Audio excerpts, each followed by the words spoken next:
Okay, good morning. Well, it might not be morning for you, it's morning for me. Good morning to me, from me to you. This week's self-recording is going to be for the last week. So today is the 28th of October.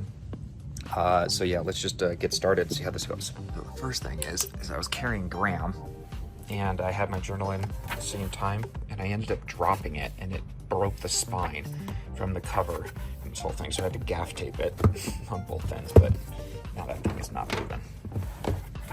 Okay, so this week I built out a pre-launch discovery form, an impact filter for the custom pitch deck for custom branded screen cleaners. I responded to one lead from ages ago for CPS, and they might actually work out in actually buying custom branded screen cleaners. I got Will's help, who is like this Facebook marketing genius. I've worked with him for like 5 years in helping me with ads and stuff to start up ads again, and then checked out this rental property for startup for Saratoga Springs with Connor and my wife Lex. Finished reading Rich Dad Poor Dad, Who Not How, and Akio Morita. There we go, Akio Morita book. And then for the insights, reflections, and self-recordings, it is cheaper, faster, easier, and more strategic to pay a couple of $100s to get several hundred sets, 5 sets each for 50 different brands. And the probability of landing just one deal is completely worth it. Maybe I should just sell the equipment and use the funds to pay for samples for brands. And also, I need integrators with tenacity, working geniuses for helping me push projects forward. So for a couple of things, the first is I'm likely gonna keep the heat press. The heat press is actually great and I can use this for all different kinds of dye sublimation projects, not just for custom branded screen cleaners. This has been fantastic for packaging, just creating small like one-off projects. We had to print off a bunch of posters and coloring papers for church. So that was really great. But this, I think I can just basically flip. I'm gonna clean it up and then probably repost it on Facebook Marketplace and either sell it for as much or just a little bit more than what I bought it for. And then I'm thinking about doing the same thing with this. And the reason is because this is just overkill for what I need. And I could sell this for at least as much as what I got it from Chris, and then turn around and spend, $500 instead of $1,600 on this thing and get tiny little dye sublimation printer and set it up here. So I can continue doing dye sublimation, that entire process. I sell that and then just access Caleb Nelson's laser printers. And if I need to do anything like really big projects, I can go to Chris Nichols' shop and just have them done there. And the reason that I bring this up is because I have like a big credit with my factories right now. Basically, I have a credit and I need to use it, and I could spend just a couple $100s more and have a bunch of custom branded screen cleaner sets made for potential clients, and they could get it all to me in a couple of weeks, like 3-4 weeks at max. That I can then just reach out to them and be like, hey guys, I'm an inventor and I've made a product that I'm really, really excited about. I'd love to send you some samples and kind of get your thoughts on it.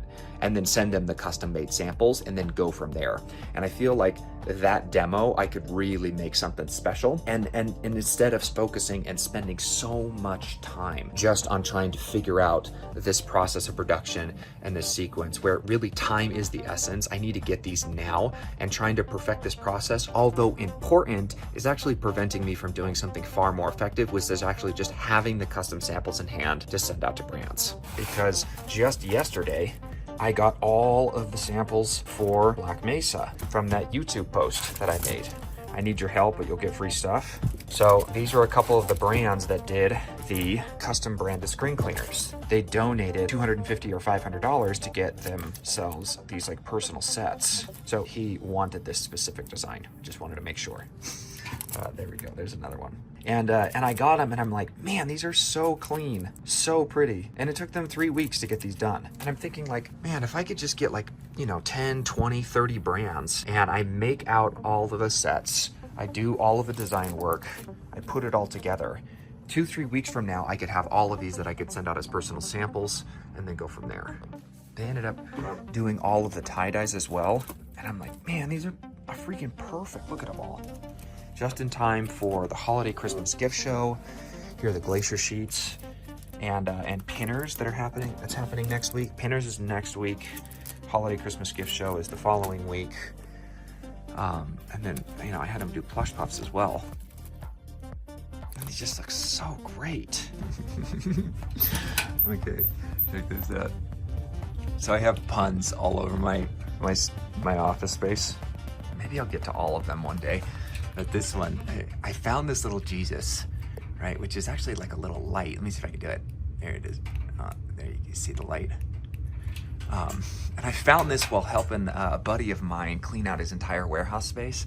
He gave it to me, and so I hooked it up to this light, right? So it's like, let there be light. But also, I would feel that Christ is always like, stop yanking my chain. Get it? Because yank my chain. Okay, so.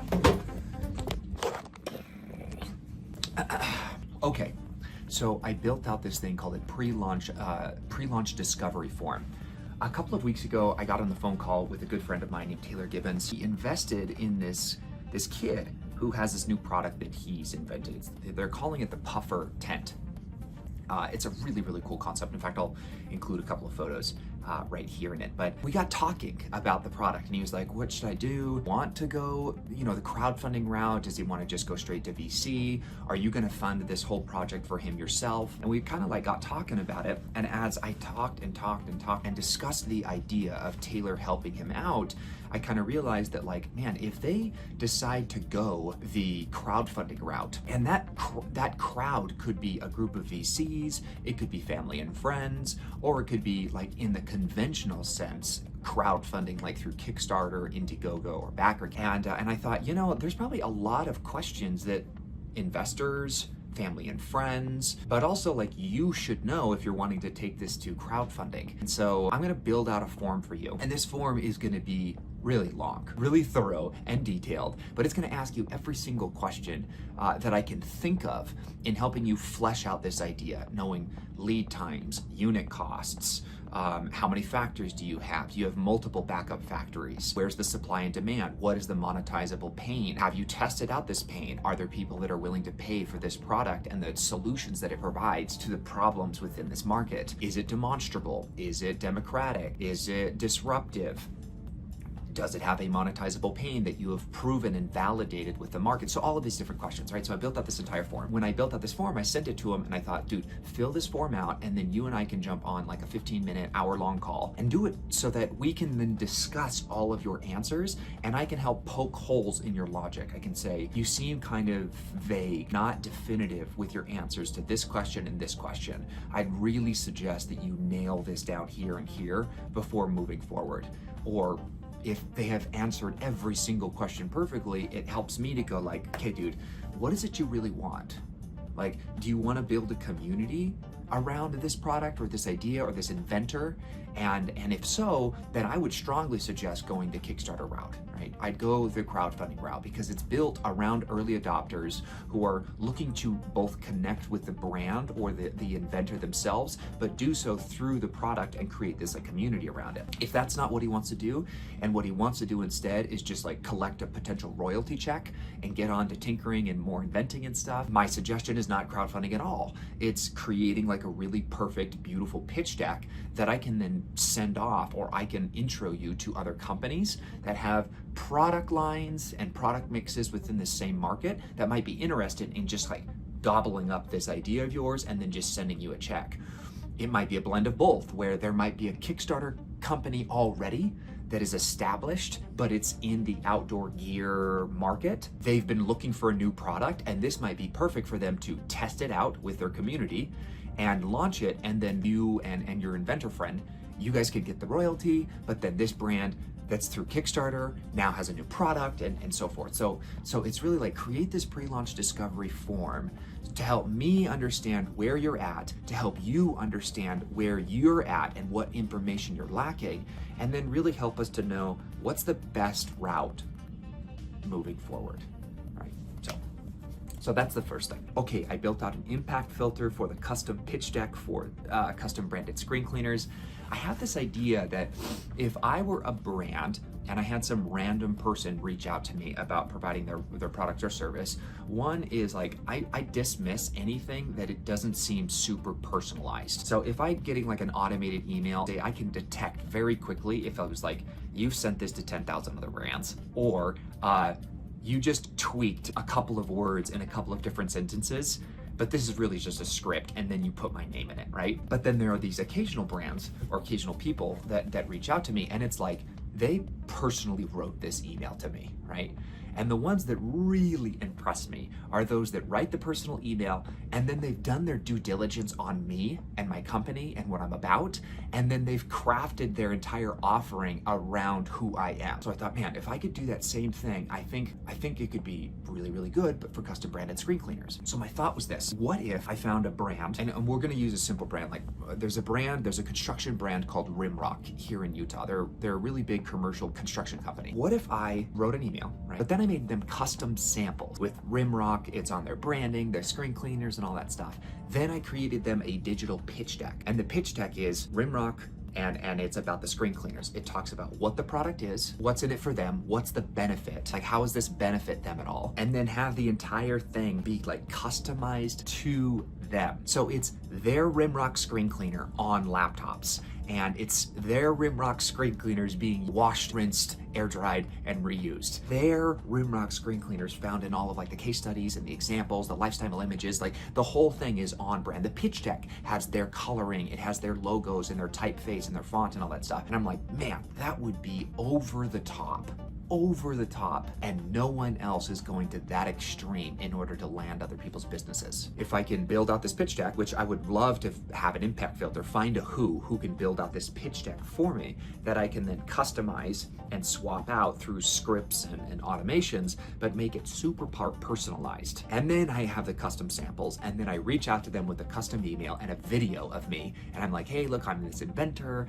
I'd love to send you out this product that I'm really proud of. I think, I'd love to get your thoughts on it. And I do it though with the intent of like, okay, now how do I build out this Care Bear package where I send out the samples, and then I have a QR code and it shows me using their custom branded product to show how it works, plus this pitch deck, this digital pitch deck. It's going to be game changer. But my feeling is that it's going to be such a wow experience that if they don't buy, they're probably going to remember, like, whoa, this kid's a hustler. This is a memorable, like if you want to land someone's business, do it like this kid. This kid went overboard.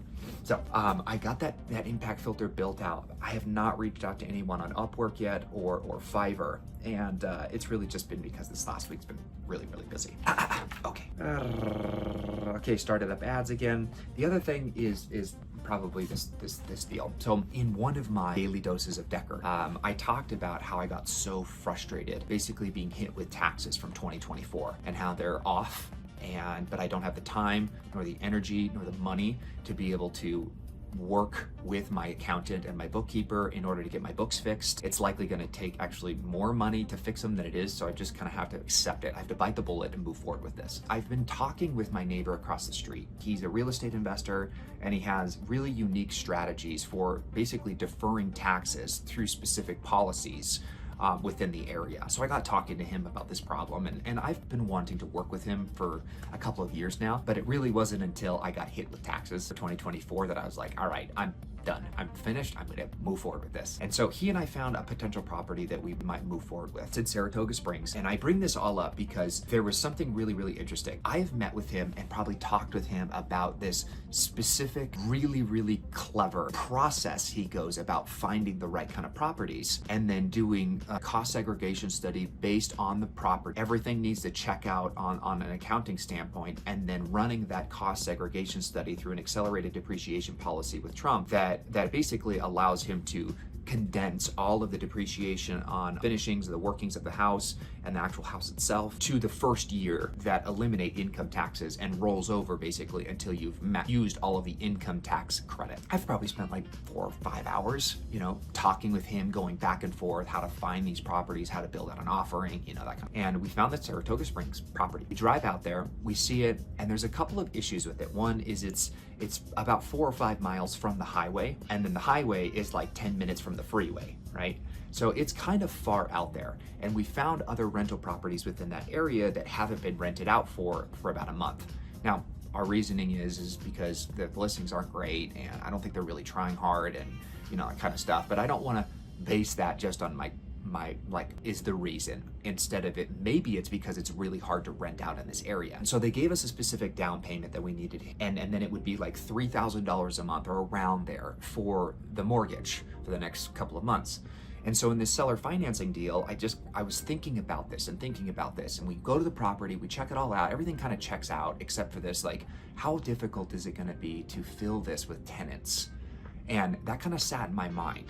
And so I drive back home, and I'm kind of running through everything, and I'm really emotionally tired at this point, because it was like, this is all new, this is a lot to take in, and whatnot. I'm driving around, and I begin thinking about this problem, this idea, like, oh, it's gonna be hard to fill them. Like, what happens if we don't fill them for 3 months? It is October. If we get this place in November, then that means, what's the likelihood I'm even gonna find tenants in November or December for that reason, right? And it's just like, oh, and it's kind of far out. And this idea popped in my head. And the idea was this: what if we could go back to the seller and we could ask them to lower their down payment by $10,000, and do it because it's October and we don't know if we're gonna be able to fill the tenants in November or December or even January. We want to lower the down payment by 10 grand so that I can use that money to basically pay for the mortgage November, December, and January in the attempt to fill this with tenants. So I'm like, I don't even know if that's even possible.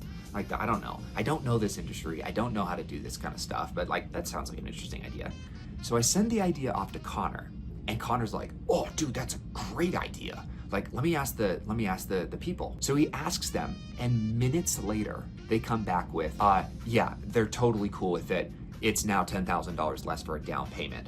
And then Connor starts freaking out because he's bought like 50 properties. He's like, dude, that was a great, ingenious idea. It makes the cash on cash return so much more attractive. The likelihood that you won't be able to fill this at all for 3 months is low. Of the 50 properties I run, the longest it's ever taken was a property just like yours in Saratoga Springs that I bought last year in November, and it took 2 months to fully fill it. Not fill it with one person, but 2 months to fully fill it. I think this is a sweet deal. They're cool with it. Let's move forward. And I bring this whole thing up because of this. In fact, I'm gonna read it. So this is me responding Connor. And I say, sheesh, that idea took 10 minutes of thinking, and it might have just saved me $10,000. That's the equivalent of 160 hours of me physically working, like slaving away making videos, packaging and fulfilling orders, responding to emails, posting content, designing new products, sourcing factories, everything. That's a month's worth of work that was just condensed into 10 minutes of thinking. I'm starting to really like real estate.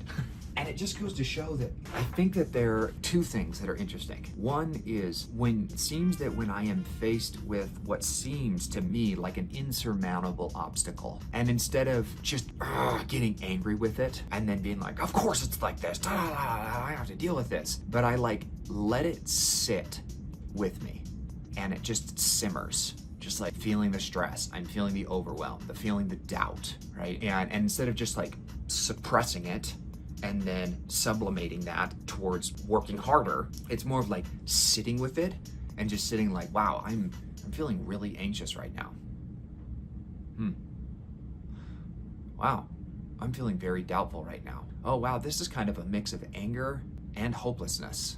And just like letting it sit. And then I don't know how much longer, but later, I then just kind of begin to think about the idea, think about the problem. Oh, interesting. Well, why is this a problem? It's a problem because of this and this and this and this and this, that. And I was also listening to Cash Flow Quadrant, right? The second book in the Rich Dad Poor Dad series. So I've got that on audiobook, but I've also let the emotions just kind of sit there instead of immediately like suppressing them and then trying to channel them into like productive uses, but instead of just kind of like let it sit. And now I'm in this new state. I'm in a much calmer state listening to Cash Flow Quadrant, and I'm just kind of thinking about the problem. Why is it a problem? How is this a problem? How does this affect the scenario at hand that idea came up? And it's just like, oh, and then I just kind of like put it out there and then like, okay, all right, cool. Well, just keep listening, keep thinking. I think that there's like some kind of truth to it. Once you are faced with what seems like an insurmountable problem, and then you just allow the feelings to encompass you and envelope you, and you just kind of sit in them. You just sit in them. You don't push them away. You don't run away from them. You don't try to, like me, push them down and then try to like channel them into a fuel so that you can move forward. But you just kind of sit there.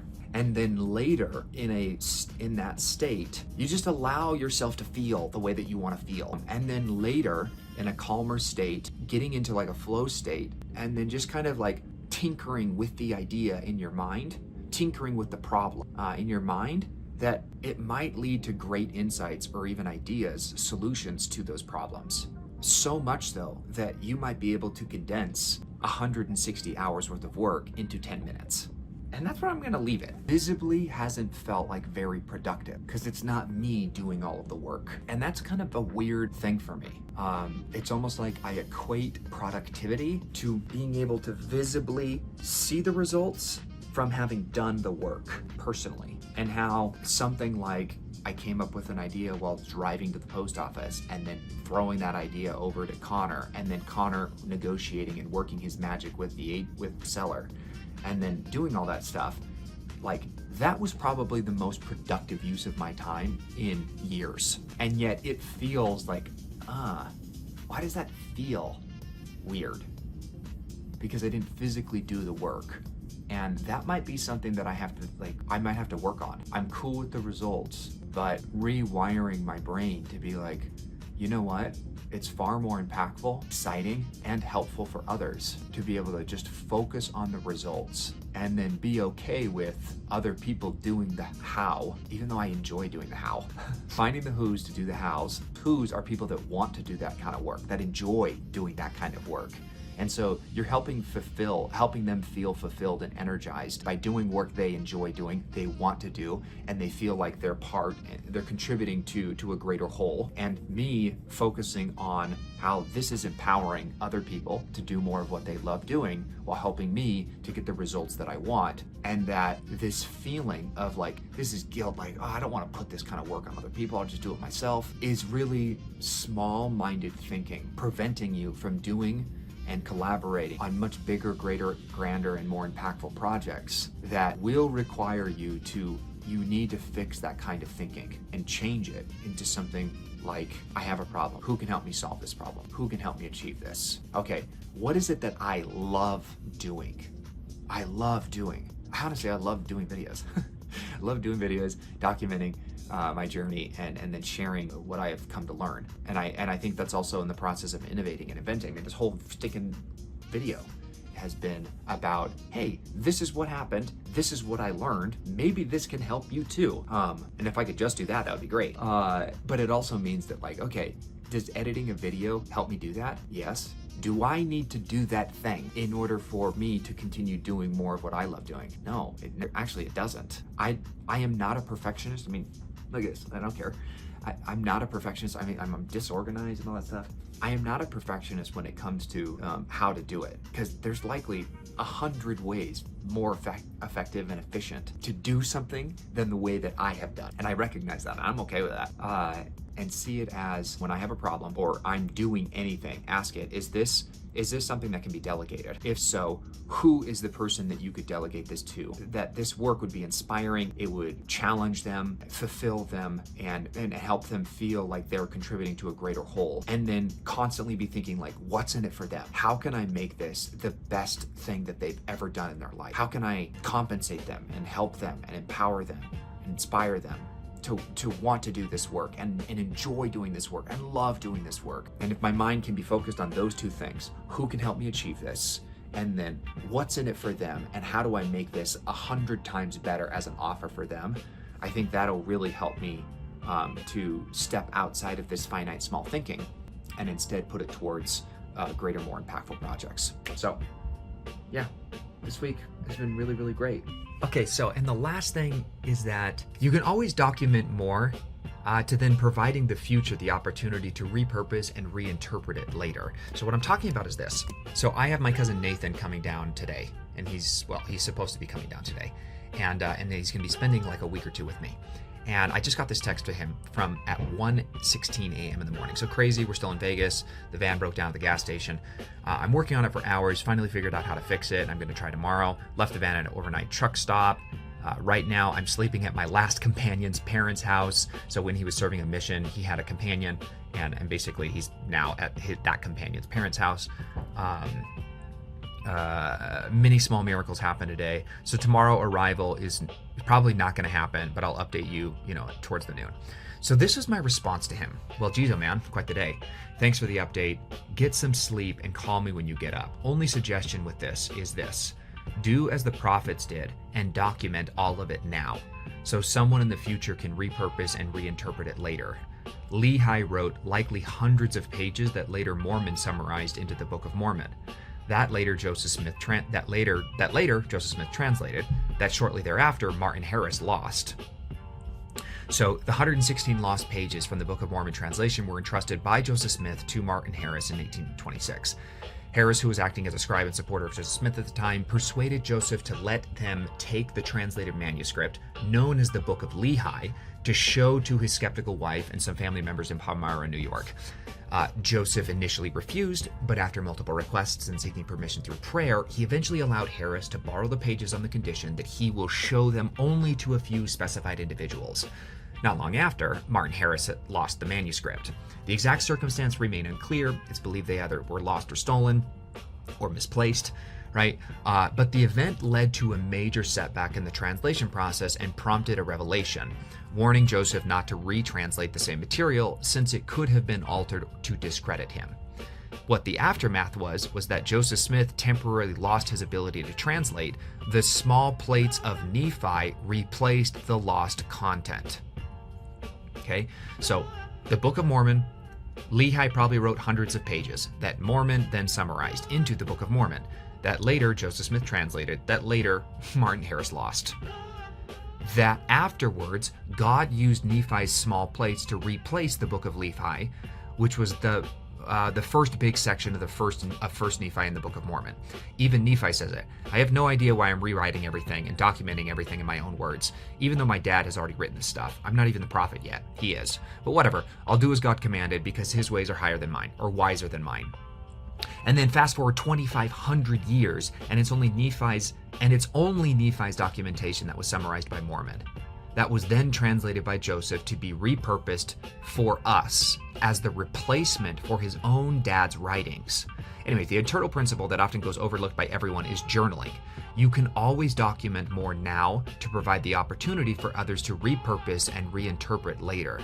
And the most effective medium for documentation, journaling, and communication that transcends space and time had always been the written word. But before that, it was the spoken word. So it was the spoken word. Basically, the entire Old Testament was memorized by the elders and then literally spoken verbatim to future generations. And that went on for like centuries. But then it was the written word, and then auditorial word, voice recordings, and now it's the visual word, ergo video. So what am I trying to tell you in all this? Film and video record all of this journey, the good, the bad, the ugly, and as much as you can of it.